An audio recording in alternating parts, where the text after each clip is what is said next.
Olá, está no ar o Semana Legislativa, o nosso telejornal com as principais notícias que marcaram a semana aqui na Câmara Municipal. Fique agora com os destaques desta edição. Dia do Consumidor reforça a importância da criação do Código de Defesa do Consumidor no país. Em vigor há 30 anos, o Código é um exemplo na legislação que envolve a relação entre empresa e cliente. Especialista analisa a temporal que atingiu a cidade. A pergunta que fica é: teria um tornado passado por São José? Projeto que oficializa a intenção do município de participar de um consórcio para a compra de vacinas contra a Covid-19 é aprovado na Câmara. A ideia é garantir as doses para a cidade, caso o governo federal não consiga suprir a demanda. Confira os projetos aprovados em plenário e os assuntos debatidos nas sessões de terça e quinta. Mulheres são 41% do total de doadores de sangue em São José. Segundo o Hemocentro, esse número vem crescendo nos últimos anos. Em 2001, por exemplo, o índice não passava de 21%. Ainda falando na temática das mulheres, vamos te mostrar uma reunião promovida pelas vereadoras para discutir políticas públicas de combate ao feminicídio. E um exemplo muito legal aqui na cidade, hein? Uma aluna de uma escola pública de São José descobriu um asteroide e vai poder até nomeá-lo. Seja muito bem-vindo, o Semana Legislativa está no ar.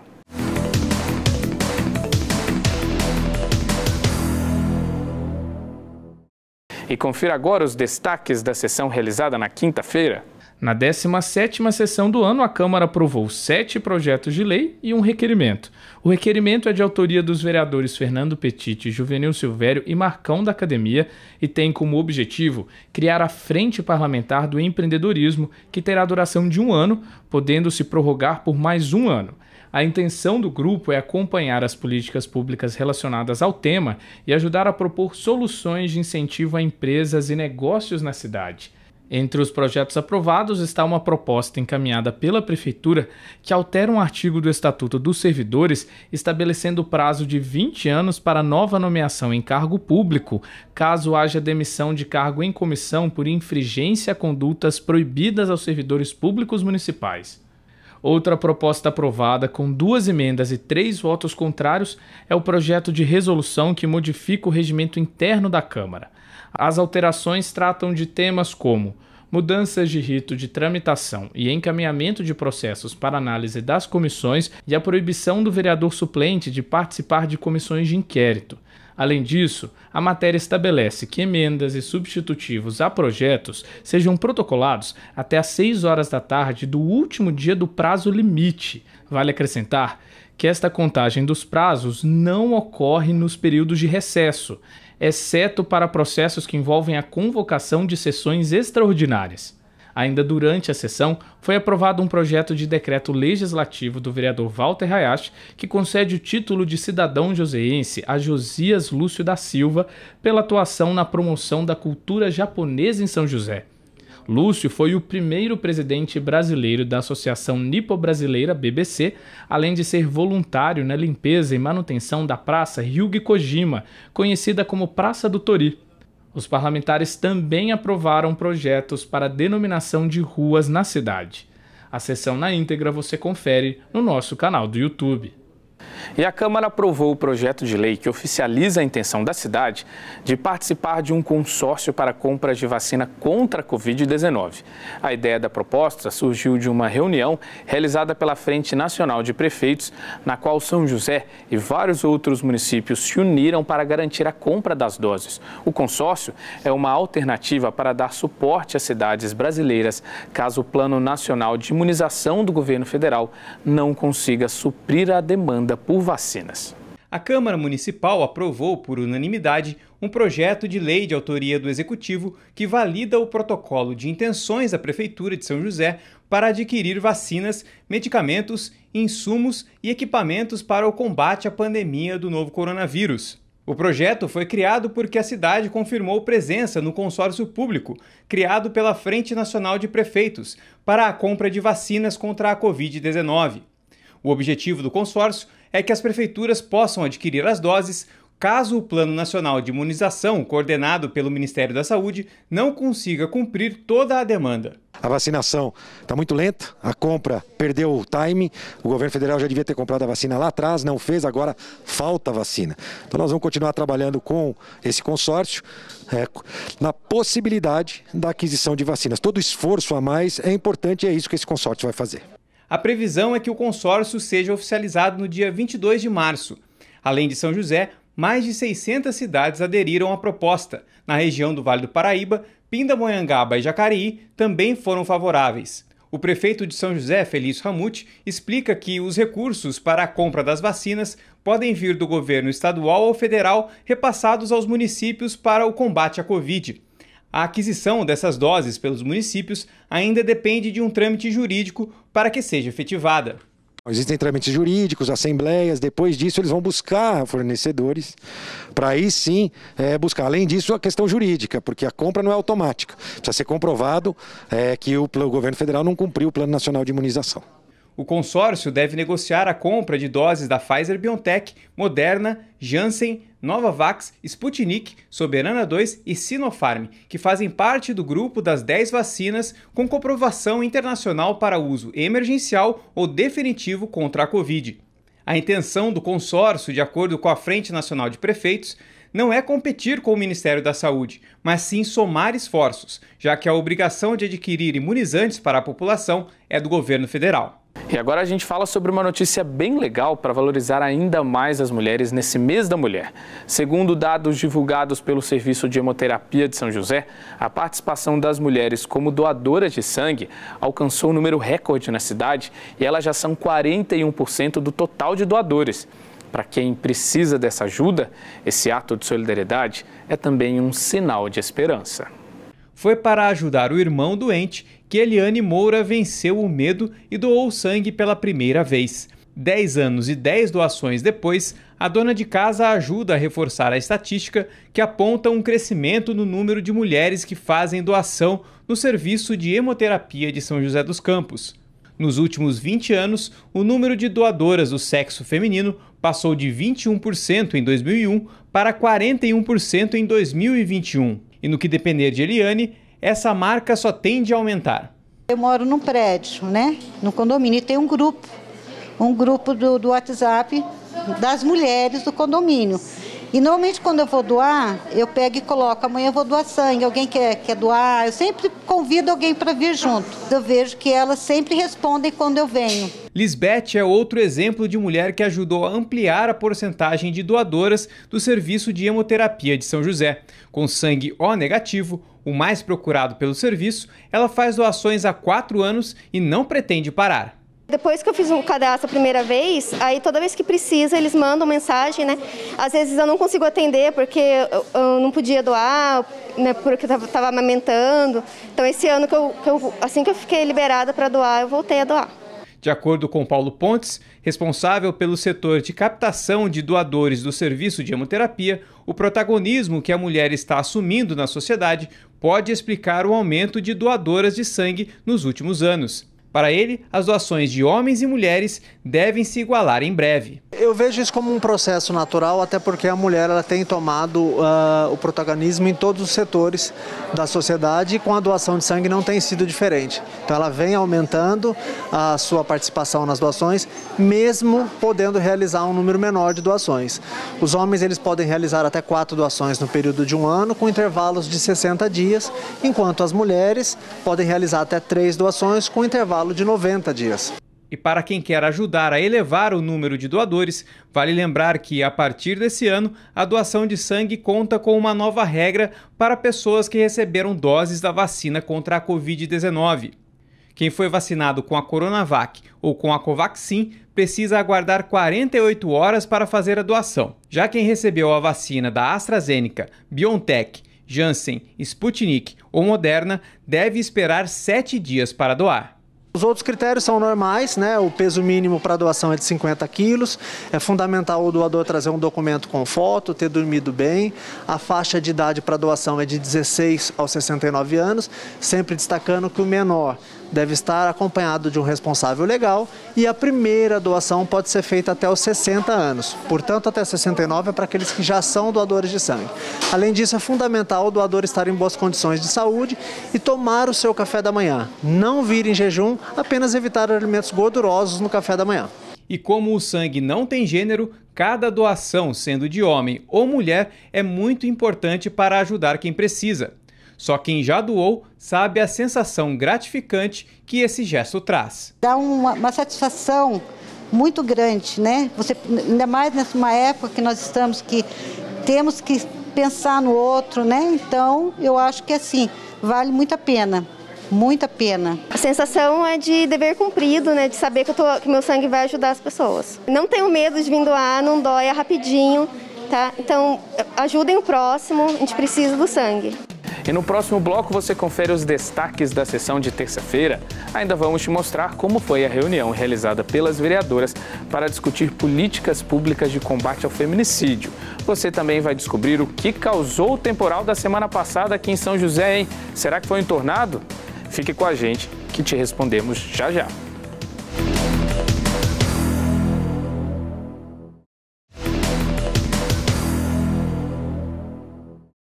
E o Semana Legislativa está de volta. Confira agora os destaques da sessão de terça-feira.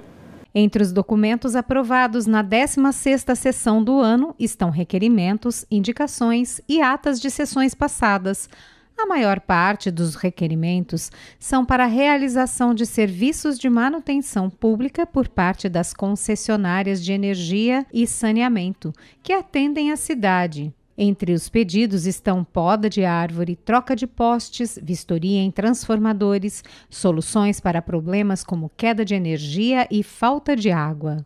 Houve também a leitura de indicações com uma série de solicitações para serviços de interesse público na cidade. Ainda na terça-feira, os parlamentares também se reuniram para debater ações internas como forma de cumprir as restrições da fase emergencial do Plano São Paulo. Uma dessas medidas foi a alteração do horário das sessões, que a partir da próxima terça-feira e até o dia 30 de março terão início às 4 horas da tarde. A mudança é uma forma de evitar que o horário de trabalho dos vereadores e funcionários extrapole o limite do toque de recolher, estipulado para as 8 da noite. Também foi alterado o horário da sessão da próxima quinta, dia 18, que vai começar às 10 da manhã. Também em atenção à fase emergencial, foi aprovado que o acesso de assessores ao plenário durante as sessões será limitado, com a opção de acompanhar em tempo real pela TV Câmara ou redes sociais, assim como a população. E o Legislativo segue adotando medidas de prevenção, como uso obrigatório de máscara, disponibilização de álcool em gel em todos os ambientes e limite de acesso de visitantes. A Câmara também é higienizada diariamente. A sessão na íntegra você confere no nosso canal do YouTube. Como ação da campanha das vereadoras de São José pelo mês da mulher, a Câmara se reuniu com representantes da Defensoria Pública e Guarda Municipal para discutir ações de prevenção à violência contra a mulher e também o fortalecimento das redes de proteção. A proposta é conhecer as políticas públicas sobre o tema para ampliar o trabalho das autoridades no combate ao feminicídio. Em uma reunião realizada em plenário, as vereadoras da Câmara receberam representantes da Defensoria Pública e da Guarda Civil Municipal para discutir políticas públicas de proteção às mulheres. O foco dos debates que compõem as ações da Câmara em prol do Dia da Mulher é voltado para o fortalecimento da rede de apoio e também medidas de combate ao feminicídio. Participaram do encontro as parlamentares Amélia Naomi, Dulce Rita e Juliana Fraga, além da defensora pública Ana Paula Levin e da subcomandante da Guarda Civil Municipal Cristiane Claudino Lobo. A primeira convidada a se pronunciar foi a defensora Paula Levin, ex-coordenadora do Núcleo de Promoção e Defesa dos Direitos da Mulher. Um dos pontos apresentados por ela é a preocupação quanto à pandemia de coronavírus. Neste período, segundo a defensora, os casos de violência doméstica aumentaram em todo o país e por isso seria necessário reformular os canais de proteção para garantir a segurança das mulheres nesse momento de quarentena. Paula ainda destacou avanços como o boletim de ocorrência eletrônico e sugeriu a criação de outros meios virtuais de atendimento. A defensora também fez um apelo pela Delegacia 24 Horas na cidade, uma pauta defendida pelas vereadoras da Câmara. Como alternativa, Paula ainda apontou a necessidade de ampliar canais de denúncia e assegurar abrigos a mulheres vítimas de violência. Da mesma forma, assegurar a disponibilidade de abrigos e abrigos para as mulheres vítimas de violência doméstica, onde existam condições para a adoção de medidas de prevenção do contágio, né? Porque isso é uma coisa que a gente precisa pensar, como fazer o isolamento, né, dentro desses lugares de segurança para essas mulheres, né, mulheres que vêm de outros lugares, tiveram contato com outras pessoas, como assegurar a sua saúde, a saúde dos seus filhos, nesse espaço que nesse momento vai ser tão essencial e primordial para essas mulheres em situação de violência. Outra questão destacada pela defensora Paula Levin é a importância de campanhas educativas e também garantias de proteção às mulheres. E a gente precisa disso porque a gente não tem como garantir para uma mulher que consiga, por exemplo, uma medida protetiva, que ela vá ter uma segurança 24 horas. Aliás, não é esse o sentido de uma medida, né? O poder estatal ele deveria ser suficiente a afastar o seu agressor de fato, né? Mas hoje a gente sabe que não é isso, então a mulher, mesmo com uma medida protetiva, ela ainda se sente muito insegura e infelizmente ela ainda continua sobre risco. Ainda sobre a rede de proteção, as vereadoras apresentaram o trabalho do NUDEM, o Núcleo Especializado de Promoção e Defesa dos Direitos das Mulheres. Uma das atuações do núcleo é a aplicação da Lei Maria da Penha. Neste sentido, aqui em São José, foi criada a Patrulha Maria da Penha, realizada pela Guarda Civil Municipal. E esse foi o tema apresentado pela subcomandante da GCM, Cristiane Claudino. Ela apresentou um pequeno histórico da Patrulha Maria da Penha, criada em 2019, e também os números de autuações. No ano passado, a patrulha atendeu 114 ocorrências e realizou 25 prisões. Até março deste ano, já foram 38 ocorrências e 10 prisões. A nossa patrulha funciona 24 horas, ela atende especificamente essas mulheres que são encaminhadas pelo fórum, mas também atende o flagrante delito da violência doméstica. Todas as nossas equipes são acompanhadas por uma mulher, um GCM e uma GCM. Eles vão até a vítima, eles fazem uma entrevista, conversam com ela, perguntam quais as maiores dificuldades que essa vítima tem, os locais que ela costuma frequentar, casa, trabalho, algum lugar de rotina que ela frequente, que ela gostaria que a ronda eventualmente passasse. Então é assim que essas vítimas são acompanhadas. Ainda segundo Cristiane, para garantir a segurança da vítima, a mulher que se sente insegura consegue acionar de imediato a equipe da patrulha por um número de telefone exclusivo. A subcomandante da Guarda também faz um apelo por campanhas educativas e conta que a expectativa é ampliar o serviço na cidade. É uma patrulha que nós gostaríamos de estender mais, de atender maior número de pessoas e que nós estamos se programando para isso e que nós vamos fazer também um atendimento para essa mulher a nível de esporte que está sendo estudado, de defesa pessoal para ela. É um programa que estamos estudando para que essa mulher ela consiga receber também defesa pessoal, que vai ser ministrada também por guardas que são formados em judô, em outras artes marciais que possam ajudar. Após as explicações, as parlamentares defenderam a importância da Patrulha Maria da Penha e das políticas públicas de combate ao feminicídio. A vereadora Amélia pediu providências por parte do governo do estado para evitar crimes de feminicídio, ocorrências que, segundo ela, poderiam ser evitadas. Amélia ainda destacou a importância de incentivar as denúncias. Já a vereadora Dulce Rita pediu por maior fortalecimento das políticas de proteção da rede de apoio, de modo que as mulheres possam confiar e acreditar que vão estar protegidas pelas autoridades. Juliana Fraga citou a importância do atendimento humanizado e da garantia de acesso e amparo de políticas públicas voltadas à saúde, assistência e emprego da mulher agredida. De acordo com a vereadora, a independência econômica e emocional pode ajudar a quebrar o vínculo de violência. Para as vereadoras, manter e fortalecer a rede é fundamental para que as mulheres se sintam protegidas e amparadas para fazer as denúncias. As parlamentares defendem que políticas públicas nessa área são o caminho para o fim da violência e do feminicídio. E há pouco mais de uma semana, um temporal atingiu São José dos Campos e, olha, assustou muita gente, viu?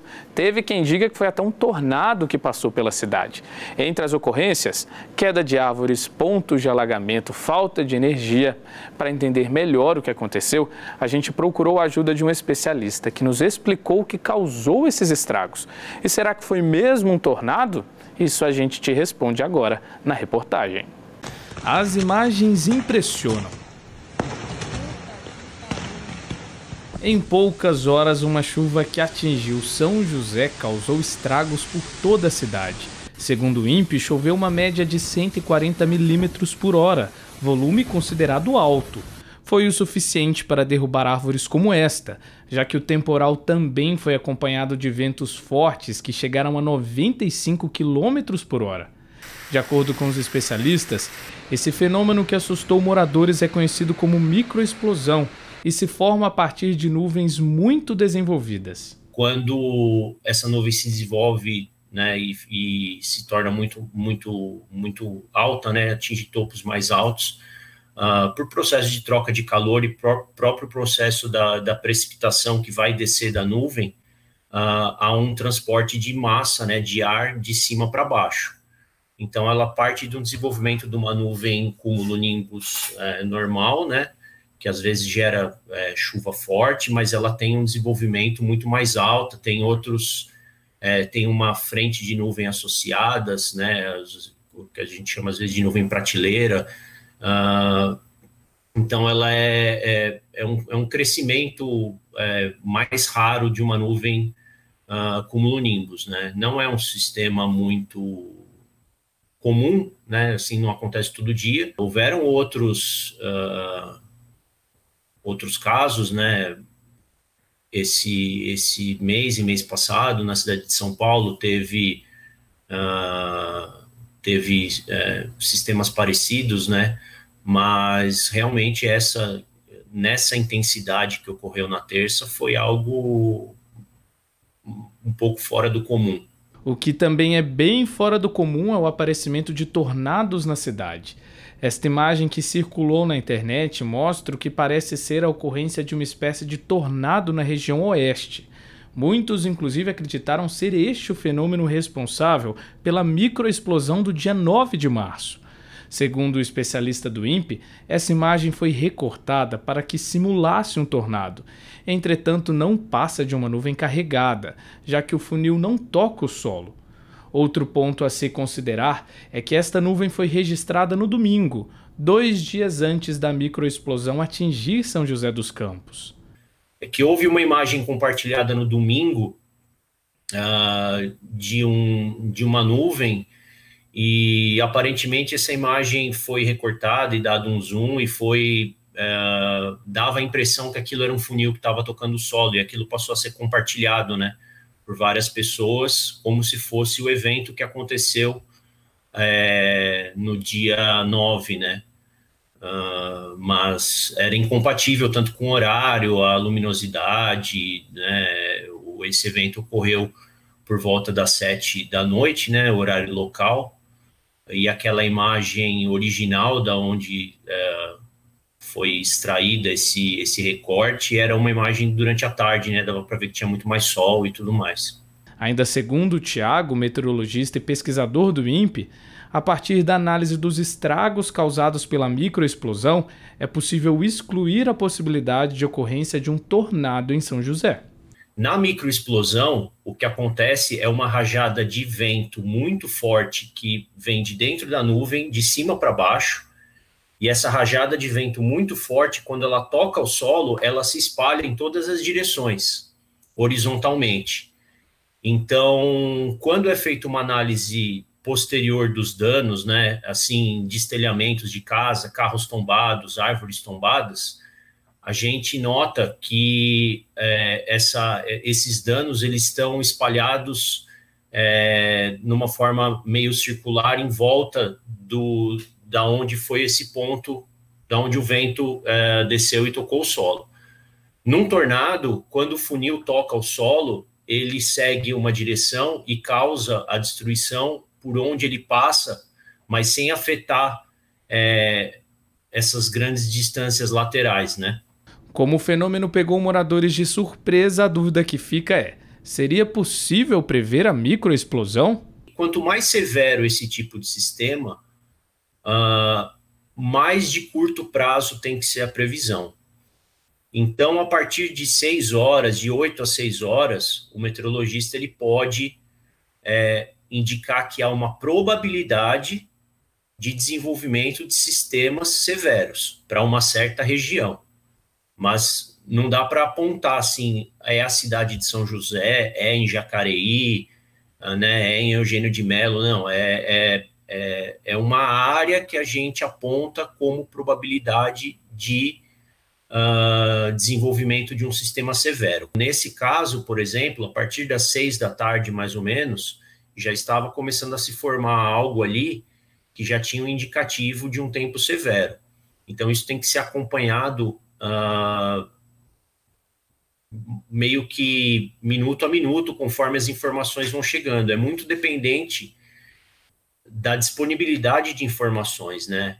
Esse caso, por exemplo, é muito dependente da informação de um radar meteorológico, que com o radar a gente consegue ver o tipo de nuvem, né? A quantidade de água, de gelo que tem ali dentro, a intensidade, né, dessas partículas, e consegue prever o deslocamento dela para os próximos 20 ou 30 minutos. E para que não haja mais sustos, fica outro questionamento. Para os próximos dias, podem vir mais chuvas como esta? Na escala que aconteceu na terça-feira, é sempre uma probabilidade mais baixa. Mas chuva intensa, vento, isso sim, né? Chuvas com potenciais para alagamento, ventos fortes, granizo, isso é algo esperado. Se teve um lado positivo nessa história é que ninguém se machucou durante a microexplosão e os danos foram apenas materiais. Ainda assim, o número de ocorrências de quedas de árvores impressiona. Logo após o temporal, a Secretaria de Manutenção da cidade registrou em um único dia 220 chamados para quedas de árvores e galhos na cidade. Esse número é maior que os registros de todo o mês de fevereiro. O coordenador da Defesa Civil lembra que em tempestades o mais importante é preservar vidas. Por isso, alguns cuidados são importantes. No momento da chuva, a recomendação é que onde você estiver, se você estiver fora de casa, estiver no trabalho, procurar sempre um abrigo, um local seguro, ou seja, nunca, jamais permanecer embaixo de árvores, até mesmo ficar dentro de veículos e também não ficar em locais de abrigo desmontáveis, ou seja, postos de gasolina, marquises, telhados, enfim. A recomendação é que você sempre vá para um local seguro, ou seja, um supermercado, um shopping, uma loja, e você permaneça ali por o tempo que durar essa chuva, porque geralmente nesse período chuvoso as chuvas são rápidas, são chuvas de 20 minutos, 30 minutos no máximo. Para evitar acidentes, a Defesa Civil ainda reforça que emite alertas em caso de emergências, como chuvas fortes, riscos de alagamento e quedas de barreiras. Esse é um trabalho realizado em parceria com os meteorologistas do INPE.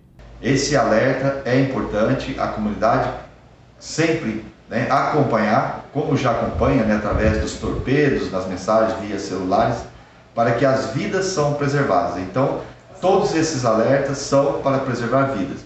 Como, por exemplo, nas últimas tempestades da nossa cidade, com o acompanhamento das pessoas, dos munícipes, com os alertas, nós não tivemos nenhuma vítima em decorrências de quedas de árvores, enfim. Por quê? Porque as pessoas procuraram se abrigar em locais seguros e até mesmo não sair de casa no momento de tempestade. E no próximo bloco a gente te mostra a importância do Código de Defesa do Consumidor nas relações entre empresa e cliente.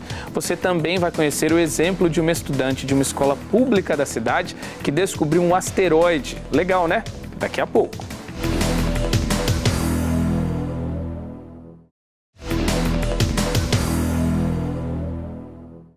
Estamos de volta com Semana Legislativa. O mês de março é marcado pelo Dia do Consumidor, uma data importante para valorizarmos as leis que garantiram os direitos e proteção de quem faz uma compra. Aqui no Brasil, a data reforça o papel do Código de Defesa do Consumidor, que já existe há 30 anos. No Dia Mundial do Consumidor, as atenções são voltadas para esse livrinho aqui, o Código de Defesa do Consumidor. A data foi criada originalmente nos Estados Unidos em 15 de março, como uma forma de reforçar os direitos dos clientes que pediam por maior segurança na hora de efetuar uma compra. Aqui no Brasil, esse pedido foi atendido a partir da criação do Código de Defesa do Consumidor em setembro de 1990. O diretor do PROCON, Jorge Zassadi, garante que ao longo dos 30 anos que o código está em vigor, muitas vitórias foram asseguradas. Ainda assim, segundo ele, esta é uma lei em constante evolução. De lá para cá, as leis partindo do código, começaram a ter uma preocupação maior. Nós tivemos uma preocupação maior, a começar pela lei o decreto do e-commerce, que trata das vendas eletrônicas, agora mais recentemente da Lei Geral de Proteção de Dados, para que assim as relações de consumo sejam melhores, efetivas, para que isso também não mexa na economia do país. O Código de Defesa do Consumidor é uma lei federal que regulamenta as relações entre a empresa e cliente, de modo a garantir proteção aos consumidores. O Código estabelece direitos básicos de quem compra uma mercadoria para evitar prejuízos e danos aos clientes. De acordo com o PROCON, os consumidores são considerados o lado mais frágil de uma relação comercial.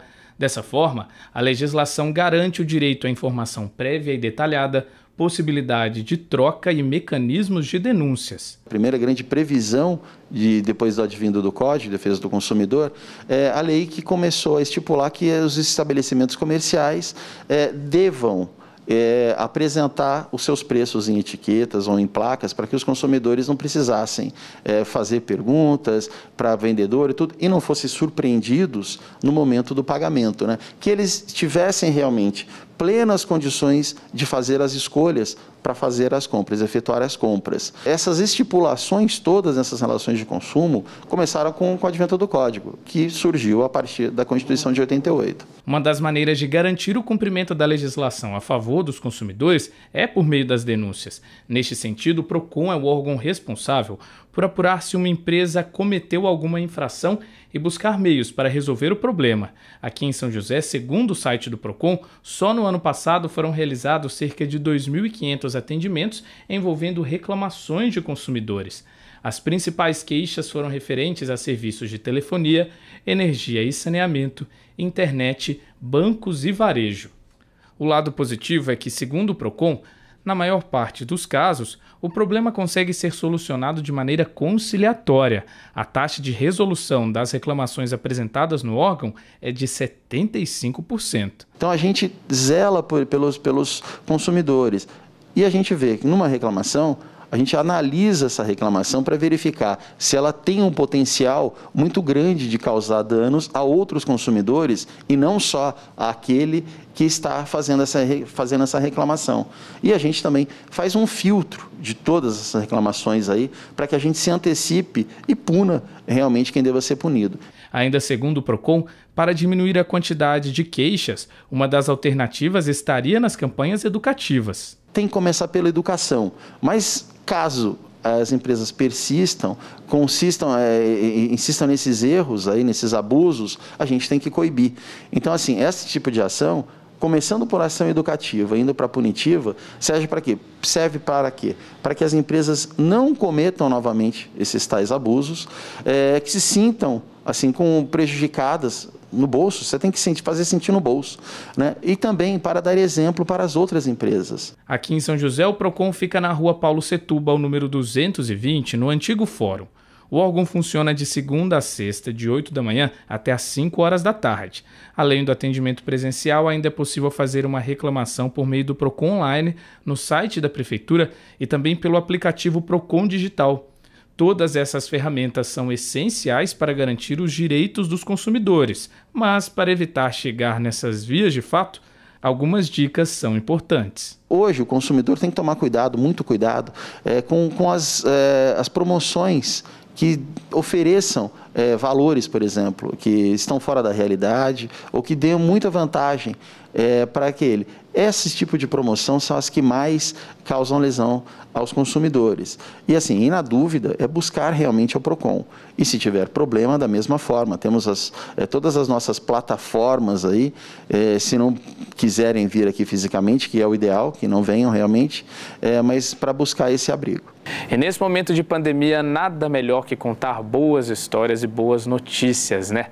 Então, para fechar o nosso jornal com muito orgulho e positividade, a gente conta para você um pouquinho da história de uma aluna de uma escola municipal de São José que, durante as pesquisas e estudos de um projeto de ciências e astronomia, descobriu um asteroide. Incrível, né?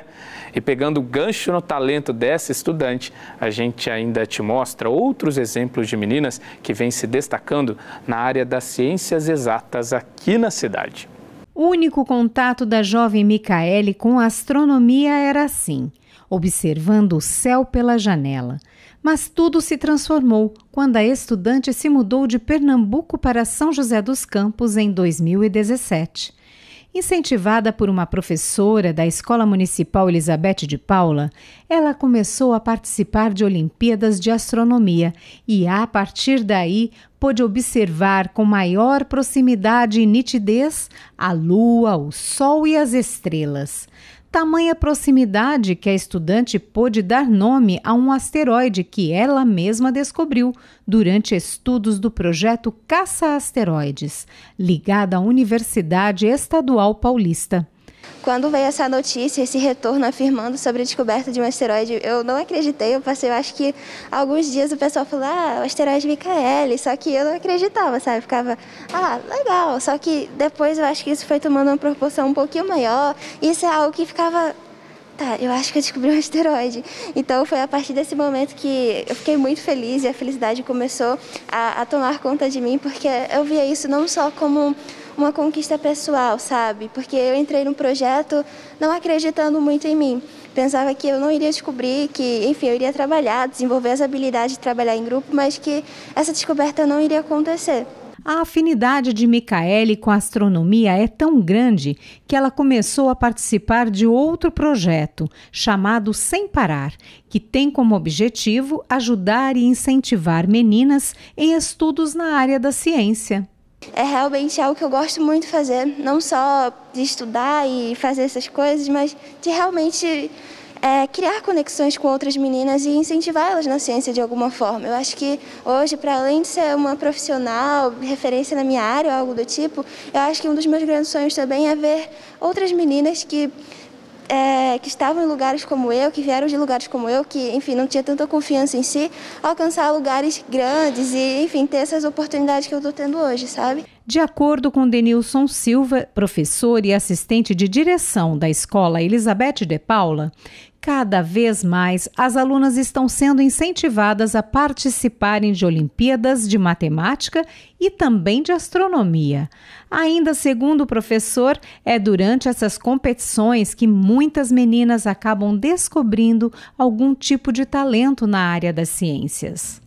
A participação, o incentivo a eles é muito importante, principalmente para as meninas, né? Porque nós sabemos que existe um preconceito aí, né? De que as meninas não participam da ciência. E nós estamos vendo hoje, não só nas escolas, né, mas na nossa rede, em vários lugares, esses trabalhos de incentivo, de participação, né, delas, sabendo que elas podem fazer, sim, parte na área de astronomia, na parte de engenharia, porque elas não é porque são meninas que não podem participar.